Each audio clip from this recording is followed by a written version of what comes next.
LP, UP, CATET, Mathematics, Important Concepts 1 to 20. First one, പ്രസിദ്ധ തത്വചിന്തകനായ Plato സ്ഥാപിച്ചതാണ് academy. Second one, ഭാരതത്തിന്റെ ഏറ്റവും മികച്ച ഗണിതശാസ്ത്ര സംഭാവന 0 എന്ന അക്കവും ദശാംശാധിഷ്ഠിതമായ അങ്കന സമ്പ്രദായവുമാണ്. തേർഡ് വൺ, 0ഉം 1ഉം ഉപയോഗിച്ചുകൊണ്ടുള്ളതാണ് ബൈനറി സമ്പ്രദായം. ഫോർത്ത് വൺ, ആര്യഭടീയം എന്ന വിഖ്യാത ഗ്രന്ഥത്തിന്റെ കർത്താവാണ് ആര്യഭടൻ.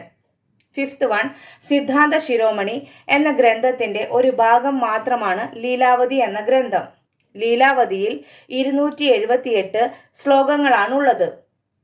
സെവൻത്ത് വൺ, റോമൻ സംഖ്യാസമ്പ്രദായ പ്രകാരം I എന്നത് 1നെയും V എന്നത് 5നെയും X എന്നത് 10നെയും L എന്നത് 50നെയും C എന്നത് 100നെയും D എന്നത് 500നെയും M എന്നത് 1000നെയും സൂചിപ്പിക്കുന്നു.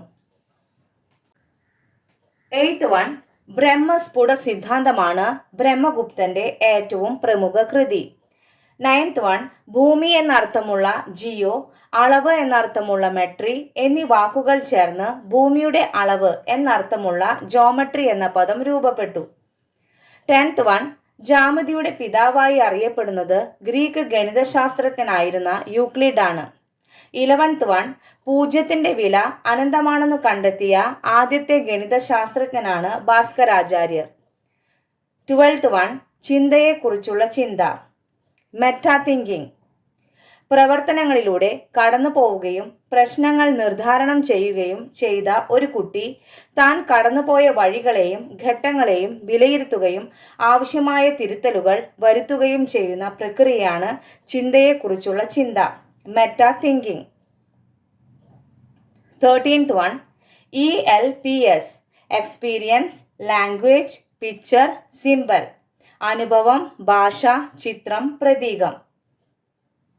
ഗണിതാശയ രൂപീകരണത്തിന്റെ 4 സുപ്രധാന ഘട്ടങ്ങളാണ് ELPS എന്നിവ. E for experience with physical objects, L for language spoken that describes the experience, P for pictures that represent experience, S for symbols used that generate the experience. 14th one, ഗണിത പഠന രീതികൾ. ഗണിത പഠന രീതികളെ 3ആയി തിരിക്കാം.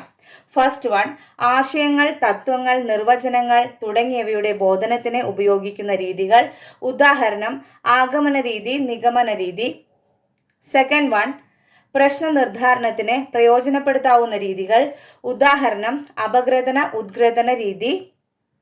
Third one, സങ്കീർണമായതോ ദൈർഘ്യമേറിയതോ ആയ ഗണിതാശയങ്ങൾ രൂപീകരിക്കുന്നതിനും പ്രശ്നനിർദ്ധാരണം നടത്തുന്നതിനും പ്രയോജനപ്പെടുത്താവുന്നവ. ഉദാഹരണം ഗവേഷണ രീതി, പ്രൊജക്ട് രീതി, പരീക്ഷണ രീതി. 15th വൺ, ആഗമന രീതി, ഇൻഡക്റ്റീവ് മെത്തേഡ്. മൂർത്തതോ അമൂർത്തതോ ആയ ഉദാഹരണങ്ങളിൽ കൂടി കടന്നുപോയി പൊതുവായ നിഗമനത്തിൽ എത്തിച്ചേരുന്നതാണ് ആഗമന രീതിയുടെ പ്രത്യേകത. 16th വൺ, നിഗമന രീതി, ഡിഡക്റ്റീവ് മെത്തേഡ്. പൊതുതത്വം, നിർവചനം, സൂത്രവാക്യം തുടങ്ങിയ ഗണിതാശയങ്ങൾ ആദ്യമേ പ്രസ്താവിക്കുകയും അവയുപയോഗിച്ച് നിർദ്ധാരണം ചെയ്യലുമാണ് നിഗമന രീതിയുടെ സവിശേഷത. 17th വൺ, അപഗ്രഥന, ഉദ്ഗ്രഥന രീതികൾ, അനലിറ്റിക് സിന്തറ്റിക് മെത്തേഡ്സ്. അപഗ്രഥനമെന്നാൽ പ്രശ്നാപഗ്രഥനവും ഉദ്ഗ്രഥനമെന്നാൽ പ്രശ്നപരിഹരണവുമാണ്.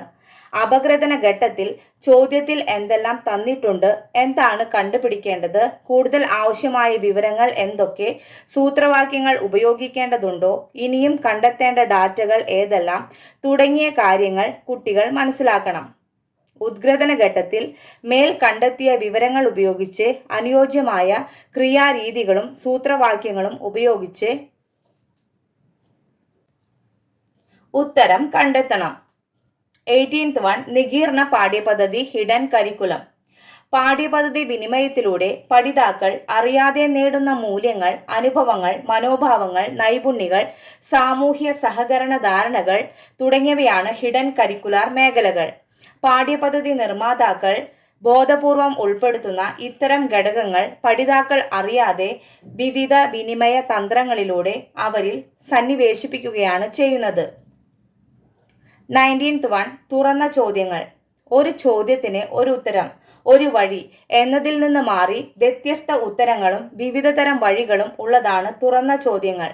ഓരോ കുട്ടിയും തൻ്റെതായ രീതിയിൽ ഉത്തരം കണ്ടെത്തുക വഴി വിവർജന ചിന്ത, യുക്തിചിന്ത, ചിന്തയെക്കുറിച്ച് ചിന്തിക്കൽ എന്നിവയ്ക്കും വഴിയൊരുക്കുന്നു. 20th one GeoGebra. ഗണിത പഠനത്തിൽ കുട്ടിയെയും അധ്യാപകനെയും ഒരുപോലെ സഹായിക്കുന്ന ഒരു ഡൈനാമിക് സോഫ്റ്റ്വെയർ ആണ് ജിയോജിബ്ര. ജാമിതീയ രൂപങ്ങൾ വരച്ചു തുടങ്ങുന്ന ചെറിയ ക്ലാസുകളിലെ കുട്ടികൾക്ക് മുതൽ ഗവേഷണ വിദ്യാർത്ഥികൾക്ക് വരെ ഉപയോഗപ്രദമായ ഇത് ഒരു സൗജന്യ സോഫ്റ്റ്വെയർ ആണ്. Thank you.